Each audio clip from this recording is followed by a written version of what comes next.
ठीक है, ये हो गया आंसर।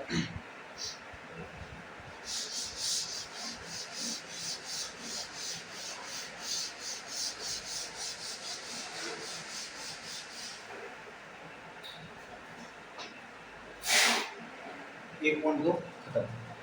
अब आए 1.3।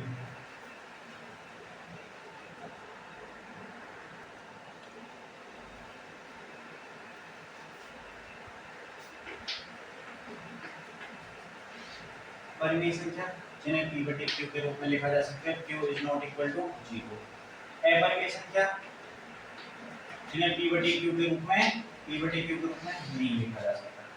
p बटे q के रूप में नहीं लिखा जा सकता, कौन सी संख्या करेंगे? अपरिमेय संख्या। अपरिमेय संख्या। अब अपरिमेय संख्या जैसे √2, √5, √3, √7 इस तरीके से होती है। √4 परिमेय संख्या है। परिमेय या अपरिमेय? ये परिमेय संख्या है, क्योंकि इसको लिख सकता हूं मैं 2 की पावर 2 यानी कि 2, और 2 कैसी संख्या है? परिमेय। इस तरीके से जो संख्या को हम क्या है वर्ग के रूप में लिख सकें, किसके स्क्वायर रूप में लिख सकें, तो वो कैसी संख्या है? परिमेय, अंडर रूट के अंदर में। अब √2, 5, 3, 7 ये क्या है? अपरिमेय संख्या है, तो इनको हम सिद्ध करेंगे कि अपरिमेय संख्या किस तरीके से है। ठीक है, तो सबसे पहले है √5 एक अपरिमेय संख्या है। क्वेश्चन नंबर पहला है 10.3 1.3 √5 एक अपरिमेय संख्या है। ये हमें क्वेश्चन दे रखा है कि √5 एक क्या है? अपरिमेय संख्या है। अब हम लिखेंगे माना √5 एक क्या है? परिमेय संख्या है। √5 क्या है? परिमेय संख्या। √5 एक परिमेय संख्या है। √5 क्या है? एक परिमेय संख्या है। और परिमेय संख्या को हम किस तरीके से लिख सकते हैं? p बटे q के रूप में, तो √5 बराबर p बटे। अब p बटे q में कोई ना कोई क्या कॉमन फैक्टर होगा, कोई ना कोई क्या होगा? Common factor. उस कॉमन फैक्टर को मैं भाग देके √5 को a/b के रूप में लिख देता हूं, जहां a, b क्या है? सहअभाज्य है। सहअभाज्य है। सहअभाज्य यानी कि इन दोनों में क्या है? कोई भी कॉमन फैक्टर नहीं है। a और b में एक के अलावा, इसके अलावा एक के अलावा कोई भी कॉमन फैक्टर नहीं है। तो यहां से वर्ग करेंगे तो इसको लिख सकता हूं 5 बराबर a square upon b square. a square बराबर 5b स्क्वायर। a स्क्वायर बराबर 5b स्क्वायर, यानी कि यहां से लिख सकते हैं 5 a स्क्वायर को विभाजित करता है। 5 क्या करता है? a स्क्वायर को विभाजित करता है। ठीक है, तो 5 a को भी क्या करेगा? a को भी विभाजित करेगा। ठीक है, अब मान लेता हूं माना b बराबर 5c, तो यहां से b स्क्वायर बराबर b बराबर 5c है, तो b स्क्वायर बराबर 5c स्क्वायर हो गया। b बराबर √5c, b बराबर 5c स्क्वायर। ठीक है, तो उस कंडीशन में है कि 5 जो है b स्क्वायर को विभाजित करता है। 5 क्या कर रहा है? b स्क्वायर को विभाजित कर रहा है, तो वो 5 b को भी क्या करेगा? b को डिवाइड करेगा। ठीक है, जब 5 b को भी डिवाइड कर रहा है और 5 a को भी डिवाइड कर रहा है, ठीक है, तो 5 यानी कि a को भी विभाजित कर रहा है, 5 b को भी विभाजित कर रहा है, जबकि हमें पता है कि a और b में क्या है? कोई भी कॉमन फैक्टर नहीं है। ये दोनों क्या है? सहअभाज्य हैं, जबकि ये क्या है? हमारी कल्पना के विरोधाभास है। विरोधाभास क्यों है? क्योंकि हमने मान लिया था √5 क्या है? एक परिमेय संख्या है, जबकि √5 क्या है? एक अपरिमेय संख्या है। तो ये क्या हो गया? √5 का एक अपरिमेय संख्या हो गई।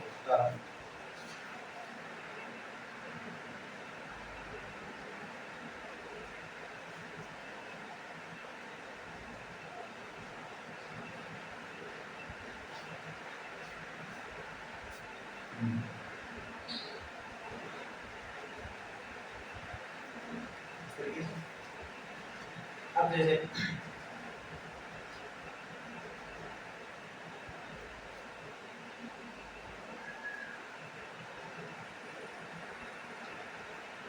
अब √5 की जगह यहाँ पे √2 आ जाए, दो दो, तो यहाँ पे क्या लिखते हैं, दो और दो, दो बी स्क्वायर, दो दो, तो यहाँ पे अंडर रूट दो सी चार दो, ये दो दो और दो, ये क्या हो गया अंडर रूट दो।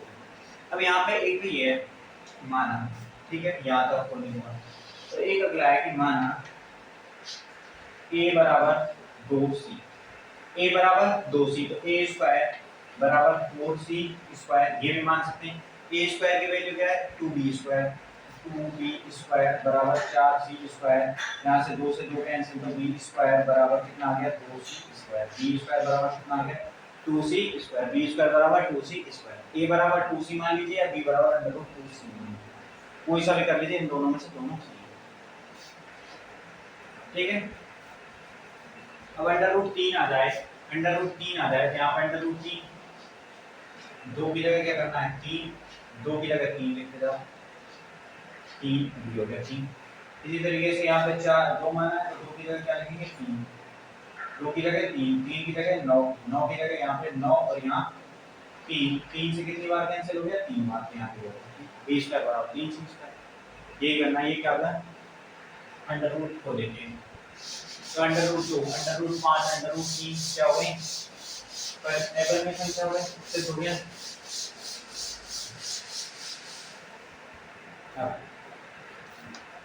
क्वेश्चन कह रहा है तीन अंडर रूट पाँच हो गया, तीन प्लस दो अंडर रूट पाँच क्या है, एबल में संख्या है, तीन प्लस दो अंडर रूट पाँच है, ठीक है, इसको मैं लिख सकता हूँ कि तीन बराबर में पी अपॉन में क्यों, ठीक है, परमेय संख्या मान लिया, माना ये क्या है, परमेय संख्या है, परमेय संख्या इस रूप में लिख सकते हैं p/q के रूप में, यहाँ से दो अंडर रूट पाँच बराबर p अपॉन q जो है, इसमें से हमको क्या है, a अपॉन b के रूप में लिख दूं मैं, a अपॉन b, ठीक है, a अपॉन b यहाँ पे क्या है, को प्राइम है, ठीक है, a अपॉन b माइनस के 3 अंडर रूट पाँच बराबर a माइनस b का होना यहाँ पे 3b अपॉन में 2b, इस तरीके से लिख सकते हैं। अब यहाँ पे a, b क्या है, पूर्णांक, a और b क्या है, पूर्णांक है, तथा दो क्या है, दो पूर्णांक है, दो भी क्या है, पूर्णांक है, दो भी पूर्णांक है, दो भी पूर्णांक है, a अपॉन b पूर्णांक है, दो पूर्णांक है, ये कैसे हो गई, तो a माइनस 3b अपॉन में 2b एक परिमेय संख्या है, एक परिमेय संख्या है, परिमेय संख्या है, और जबकि हम जानते हैं अंडर रूट 5 क्या है, अंडर रूट 5 एक परिमेय संख्या है, जो हम क्या सिद्ध भी कर चुके हैं, तो हम कह सकते हैं कि ये क्यों आया, ये परिमेय संख्या है और ये अपरिमेय संख्या है, परिमेय और अपरिमेय दोनों बराबर हो सकती नहीं हो सकती, तो इस कथन में क्या है, विरोधाभास है, क्यों आया, क्योंकि हमने माना था कि ये परिमेय संख्या है, तो बताइए अभी क्या होगी, ये परिमेय अपरिमेय संख्या, कौन सी संख्या होगी, अपरिमेय संख्या।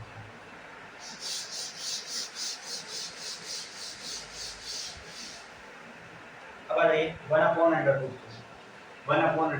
क्या है, परिमेय संख्या, तो माना 1/√2 क्या है, परिमेय संख्या, परिमेय संख्या p/q के होगी, ठीक है।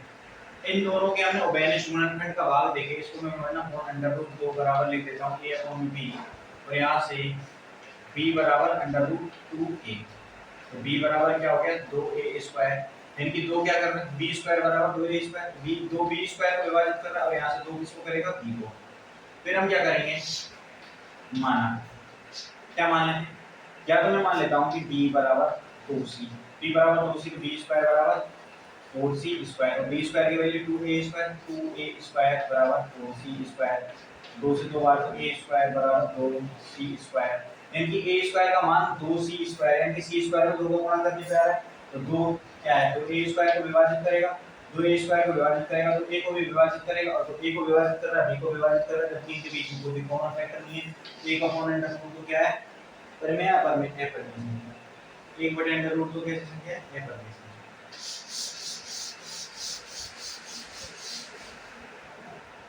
7/5 7/5 बराबर p/q, और इन दोनों के कॉमन फैक्टर का भाग देके 7/5 बराबर a/b, तो यहाँ से √5 बराबर a/7b, और यहाँ पे a पूर्णांक है, b पूर्णांक है, 7 पूर्णांक और 1 है, फिर आगे से 6 + √2 6 + √2 बराबर p/q, तो 6 अंडर रूट 2 बराबर पी अपॉन क्यू, तो ए अपॉन बी में कॉमन फैक्टर तो आ गया माइनस 6। अब 6 भी पूर्णांक है, ए अपॉन बी पूर्णांक है, अंडर रूट 2 अपरिमेय संख्या, तो ये क्या होगी अपरिमेय संख्या। ये थी अपरिमेय संख्याओं को लेके, तो ये हो गई 1.3 कितनी होगी 1.3। अब आ जाइए आगे, अब कह रहा है 1.7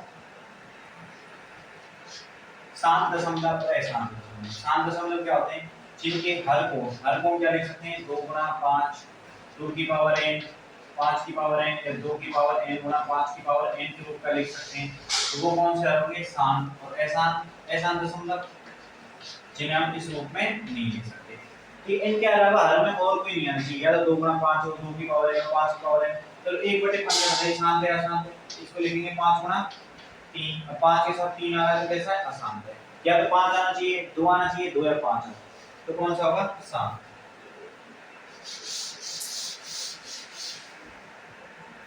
कौन सा होगा 7।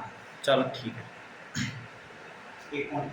13/31 पहला 13/31 तो हमें ऊपर से कोई मतलब है नहीं, इसमें किसका भाग आ रहा है 3 और 1 4 4 2 6 6 5 11 5 का नहीं जा रहा, 3 और 2 5 और 1 6 6 5 11 नहीं जा रहा, 3 का 5 का देंगे 5 का कितने 5 का देंगे तो 5 की 30 625, फिर 5 का देंगे कितने बन जाएगा 125, फिर 5 का दिया तो 25 बन, फिर 5 5 गुणा 5 25 बन 125 625 गुणा 5, तो 5 5 5 के रूप में कैसा है 7 दशमलव, ठीक है।